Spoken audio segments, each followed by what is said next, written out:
Good afternoon, ladies and gentlemen, and a very special good afternoon to all the young girls, the bright young minds who are torchbearers of the new India attending the event. It is a privilege for me to be addressing this event, for which I must thank the Department of Telecom, Government of India, the International Telecommunications Union, the Innovation Centre Delhi, and other agencies of the United Nations who are hosting the Girls in ICT Day 2024. We're living in times of exponential changes. The world is changing, the world is innovating, and if we are to survive in this fast-changing world, we too must innovate. Already the way we work has changed, and it will further change. So, for everyone present here today, be ready to embrace the change. Be prepared to take up science and technology as career options because science and technology hold the key for the future. The majority of future jobs are going to be in those realms. So, break the shackles of tradition, challenge yourself, and be the change makers. Dear friends, technology has become an integral part of our daily lives today. It is constantly reshaping the way we live, work, and interact with the world. The rapid advancement of technology has triggered a digital revolution that permeates every facet of our society. From communications, education, and healthcare to business and finance, the transformative power of technology is evident. STEM, in general, and ICT in particular, are the drivers of this phenomenal progress in technology. As we move deeper into the fourth industrial revolution, the role of ICT becomes increasingly pivotal, underpinning innovations in every sector and ensuring that our journey towards digital and technological advancements continues unabated and propel our nation forward. Sadly though, even today, there is a gender divide in India's tech workforce. According to NASSCOM, only 36% of India's tech workforce are women. Blame it on age-old dogmas and societal stereotypes, such as women are best suited as teachers and jobs involving soft skills. A similar disturbing aspect is a drop in the number of women in science, technology, engineering, and math-focused roles.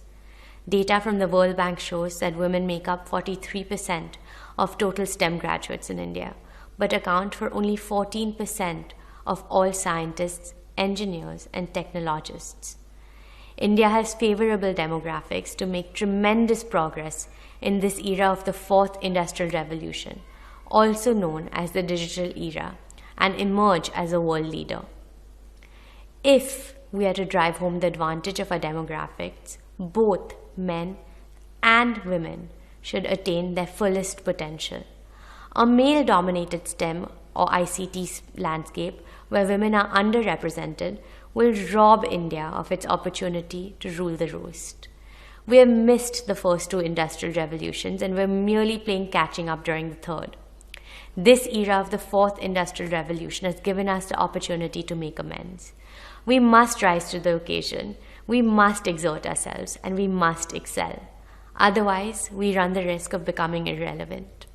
So, for India to shine, more and more girls, the women of tomorrow, must enter the realm of STEM and opt for technology as a career. Because if we are to build the India of our dreams, technology will be our driving force, and both men and women in science and technology must fire on all cylinders. Dear friends, in the ever-evolving landscape of the tech industry, the underrepresentation of women in the workforce is a debilitating reality. The gender gap does not only signify gender bias, but it is also a hurdle in the path of innovation. Closing this divide is a strategic imperative necessary for the industry as well as society's holistic growth. While women make up 36% of India's tech workforce, their presence drops drastically as one starts looking up the corporate hierarchy. For instance, only 7% of women held executive level positions. Only 13% were working in director level roles, and a mere 17% held mid-managerial positions. Even the new age startup ecosystem is grappling with the problem of the dismal participation of women. Limited access to funding and resources for female-led startups and businesses continues to contribute to the underrepresentation of women in leadership roles. It is indeed an unfortunate scenario because women are no less suited to be leaders and change makers than men. And yet, a woman's climb to the top is invariably a lot more difficult than a man's rise. I personally believe that as leaders, women have an edge over men. Women have empathy, and that automatically makes them better leaders. A woman leader, as she climbs up the ladder, will inevitably carry the team with her. I've heard my mother, Mrs. Neeta Ambani, a champion of women empowerment, say time and again, empower a man and he will feed a family. Empower a woman and she will feed the entire village. I believe that what my mother says is true. Women are born leaders. Their innate selflessness makes them better leaders. So by denying leadership roles to women, we're denying ourselves the chance to realize our full potential.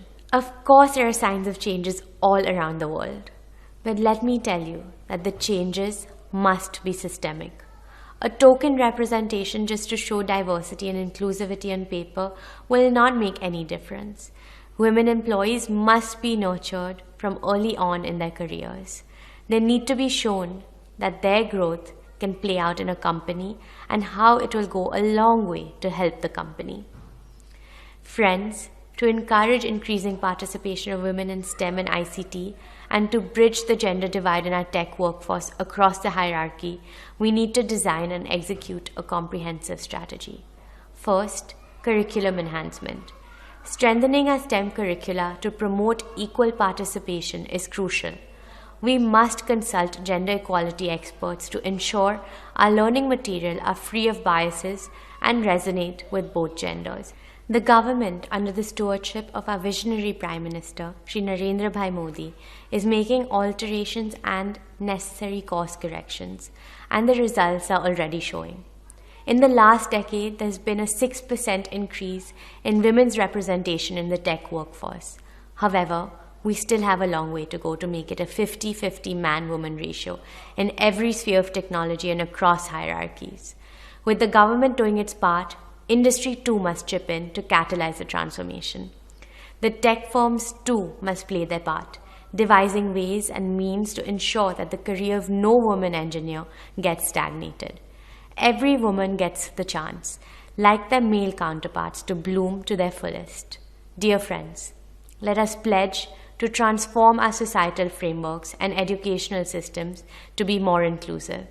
By empowering women through STEM and ICT, we can unlock untapped potential and inspire a new generation of women to lead in the era of the fourth industrial revolution. Let this conference mark the beginning of renewed efforts to ensure that every young woman has the opportunity to pursue her dreams in STEM and ICT. Equal contribution from our female population is essential to sustain our growth and compete on a global scale. By empowering women to participate fully in these critical fields, we're not only bridging the gender divide, but also enhancing the creative and innovative capacities that fuel development. Together, we can build a future where innovation is driven by diversity and where our daughters have equal opportunity to become the leaders of tomorrow. Thank you.